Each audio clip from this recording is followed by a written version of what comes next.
राजस्थान के जालोर जिले का एक गांव जिसका नाम सुराना। ये गांव पिछले कुछ समय से काफी सुर्खियों में है। जी हाँ, ये वही गांव है जहां पर अध्यापक द्वारा एक छात्र को थप्पड़ मारने पर छात्र की मौत हो गई और इस मामले ने देश और दुनिया में खूब सुर्खियां बटोरी। इस मामले को लेकर लोगों की अलग अलग बातें सामने आ रही है। कोई इसे जातिवादी मामला बताता है तो कोई इसमें बच्चे के परिजनों को पैसों का लोभी बताता है। लेकिन एक्चुअल में ये मामला क्या है, आज की इस वीडियो में हम जानने की कोशिश करेंगे।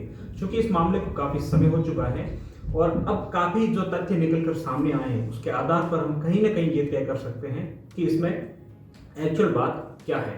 नमस्कार, आप देख रहे हैं डिवियन ट्रू स्टोरीज। मैं हूं आपके साथ शैतानसी। चैनल पर नए आए सभी मेहमानों से मेरी विनती है कि चैनल को सब्सक्राइब करके बेल का आइकन जरूर दबाएं ताकि आपको मेरी सभी वीडियोस की लगातार अपडेट मिलती रहे।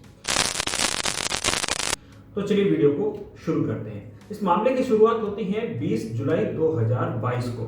20 जुलाई को छात्र इंद्र कुमार जब स्कूल से घर आता है तो अपने परिजनों को बताता है कि उसके साथ टीचर ने मारपीट की है और उसके कान में दर्द हो रहा है। लेकिन परिजन शुरुआत में इसको इग्नोर कर देते हैं क्योंकि अक्सर ऐसा होता है कि जब बच्चे स्कूल में बदमाशी करते हैं तो टीचर उन्हें पीट देते हैं। लेकिन जब शाम में बच्चा दोबारा अपने परिजनों को बताता है कि उसके कान में दर्द हो रहा है तो उसे नजदीकी हॉस्पिटल में ले जाया जाता है और उसको वहां पर प्राथमिकी दवाई दिलवा दी जाती है और घर वालों को लगता है कि बच्चे के कान में अक्सर दर्द होता है, ये ठीक हो जाएगा। लेकिन वो ठीक नहीं होता है और बच्चा दूसरे दिन जब फिर से परिजनों को कहता है कि उसे कोई आराम नहीं है तो उसे गुजरात के एक शहर डीसा ले जाया जाता है और वहां पर उसका इलाज शुरू होता है। लेकिन वहां के डॉक्टर भी उसे मना कर देते हैं कि इस बच्चे का इलाज यहाँ पर नहीं हो सकता, इसको अहमदाबाद रेफर कर दो। और अहमदाबाद में इस बच्चे का इलाज चल रहा होता है। इसी बीच इलाज के दौरान 13 अगस्त को इस बच्चे की मौत हो जाती है। तो इसी बीच छात्र के पिता और जो शिक्षक है उसके बीच 5 लाख रुपए लेने देने की एक बात सामने आती है और ये मामला फिर तूल पकड़ने लगता है। और फिलहाल ये जो मामला है अभी भी पुलिस की जांच में है और आरोपी शिक्षक भी पुलिस की हिरासत में ही है। लेकिन क्या ये मामला एक्चुअल में सवर्ण या फिर दलित जातिवाद का मामला है या फिर राजनीतिक रोटियां सेकने के लिए इसे जानबूझकर जातिवाद का एक रूप दिया जा रहा है? इस वीडियो में हम अलग अलग तथ्यों को जानेंगे और जानने की कोशिश करेंगे। तो सबसे पहले तो ये मामला इसलिए जाति का एंगल पकड़ रहा है क्योंकि इसमें जो छात्र है वो दलित समुदाय से आता है, मेघवाल जाति से है, और टीचर है वो राजपूत है, जनरल कैटेगरी से है। तो कहीं ना कहीं थोड़ा बहुत तो इसमें राजनीतिक लोग भी इस मामले को ज्यादा तूल दे रहे हैं। एक्चुअल में बच्चे ने मटकी से पानी पी एक्चुअल में बच्चे के साथ मटकी से पानी पीने पर मारपीट हुई या फिर दो छात्रों के लड़ने पर मारपीट हुई, इस विषय में जब आज तक की टीम वहां पर पहुंची और वहां पर स्टाफ से बातचीत की तो स्टाफ ने बताया कि यहाँ पर मटकी उनके स्कूल में है नहीं, एक सीमेंट की टंकी बनी हुई है और स्टूडेंट और टीचर सब उसी जगह से पानी पीते हैं। और जो बच्चों के साथ मारपीट हुई है उसमें 2 बच्चे आपस में जब झगड़ रहे थे तो टीचर ने उन्हें शांत करवाने के लिए एक एक थप्पड़ मारा था। लेकिन इंद्र कुमार के कान में दर्द होने की वजह से उसके ये थप्पड़ मौत का कारण बन गई। साथ ही जब मीडिया ने स्कूल के दूसरे स्टाफ से बातचीत की तो वहां पर एक स्टाफ जो कि भील समुदाय से आते हैं, उन्होंने बताया कि वो स्कूल में कई बार खाना बनाते हैं और शैल सिंह उनके हाथों से बनी हुई रोटियां खाते हैं।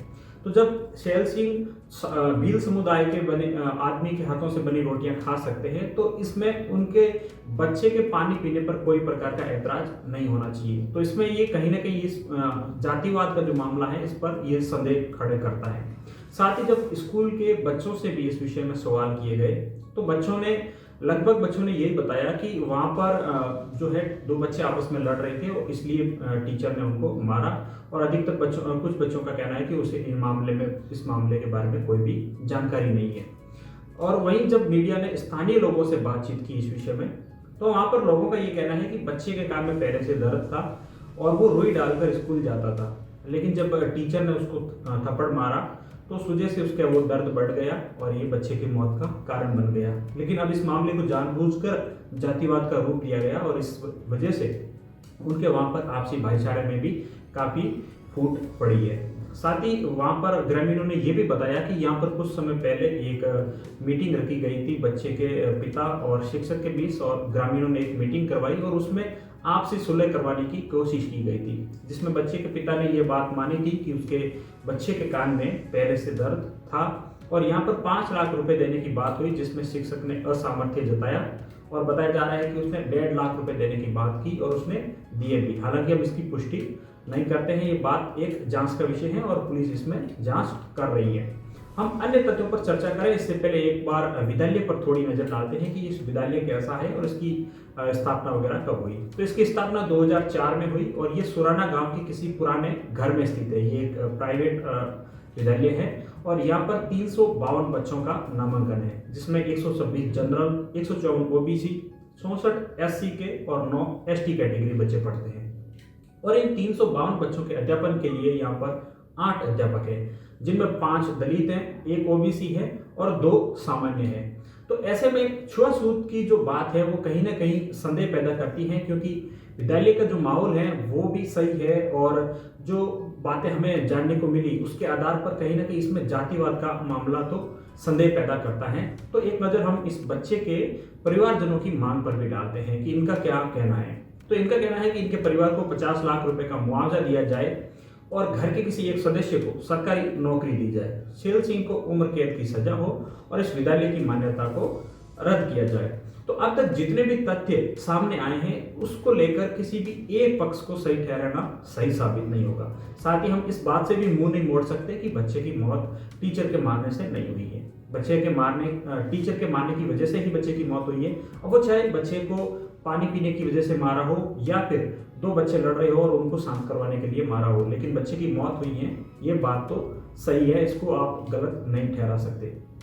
लेकिन इस प्रकार के मामलों में कहीं ना कहीं जातिवाद का दृष्टिकोण घुसाने से आपसी भाईचारा बिगड़ता है और हम आपसे निवेदन करते हैं कि इस प्रकार के मामलों में किसी भी प्रकार का कोई जातिवादी एंगल हमें नहीं घुसाना चाहिए। हमें सबसे पहले न्यायालय के न्यायिक निर्णय की हमें इंतजार करनी चाहिए। फिलहाल ये मामला पुलिस की जांच में है और इसकी सीबीआई जांच की भी लगातार मांग उठ रही है।